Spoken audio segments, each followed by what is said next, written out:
እቺኛውም አንድ ትልቅ ቤተክርስቲያን በኢትዮጵያ ያሳተመችው ነው። አሁን ሌላ አሳትመናል እሱን ትተናል ብለውናል። አሳትመዋል። እጅግ በጣም የቆየ መጽሐፍ ነው። እኔ እጅ ላይ እዚህ እንኳን አሁን ስታዩት ወረቀቱ በጣም የቆየ ነው። የእንደዚህ ቤተክርስቲያን ይልና መሰረታዊ የክርስትና ትምህርት ያስተማሪው መመሪያ ይላል። ያስተማሪው መመሪያ እሱ ደግሞ ገጽ ስንት ነው ወዳጄ? ገጽ 185 ምን ይላል? እርግጠኛነትና ዋስትና ይላል። አፏቾት እቺ ነች። በቃ ይሄ ነው፣ ቢጫ መጽሐፍ ነው። መሰረታዊ የክርስትና ትምህርት ያስተማሪ መመሪያ ይላል። በቃ ታዋቂ ቸርች ነች ኢትዮጵያ ላይ። እሷ ደግሞ ድሮ ያሳተመችው ነው። ገጽ 185 እርግጠኛነትና ዋስትና። አንደኛውና ዋነኛው የአዲስ ኪዳን ትምህርት መሰረት የአንድ ሰው ደህንነት የሚያገለግለው ለዘላለም እንጂ ኃጢአት እስከሰራ ወይም ስህተት እስከፈጸመ ጊዜ ድረስ ብቻ አለመሆኑ ነው። ድገመው። አይ ይዋሃደን ድገመው። አንደኛውና ዋነኛው ይላል። የዚህ ቸርች ደግሞ የሚገርም ነው። አንደኛውና ዋነኛው ምን?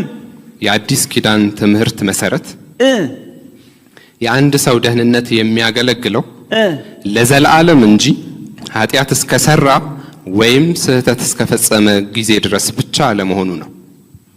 ይሄ ምንድነው? የአዲስ ኪዳን አንደኛና ዋነኛው ትምህርት ብለውታል። እኛ እንኳን መጨረሻ ላይ ነው ያደረግነው። እነሱ አንደኛውና ዋነኛው ይሄ ነው ብለዋል። እግዚአብሔር ይስጥልን። ልንቀጥለው እስቲ። ማንም ክርስቲያን የዳነው ዳግመኛ ኃጢአትን ላለማድረግ እና በጽድቅ ለመኖር ቢሆንም። በጣም ጥሩ አገላለጽ። የትኛውም ክርስቲያን የዳነው ምን ላለማድረግ ነው? ኃጢአት ላለማድረግና ላለመስራት ነው የዳን ነው። ግሩም አባባል ነው። ቀጥለው በዚህ ምድራዊ ተፈጥሮ ፍጹም ሆኖ ባለመሳሳትና ኃጢአትን ባለማድረግ መቀጠል የሚችል አይሆንም። ምንም እንኳን የዳን ነው ኃጢአት ላለማድረግ ቢሆንም ድንቅ አባባል ነው። ነገር ግን በዚህ ተፈጥሮ ውስጥ ሆኖ ሁሌ ፍጹም ሆኖ መኖር አይቻልም።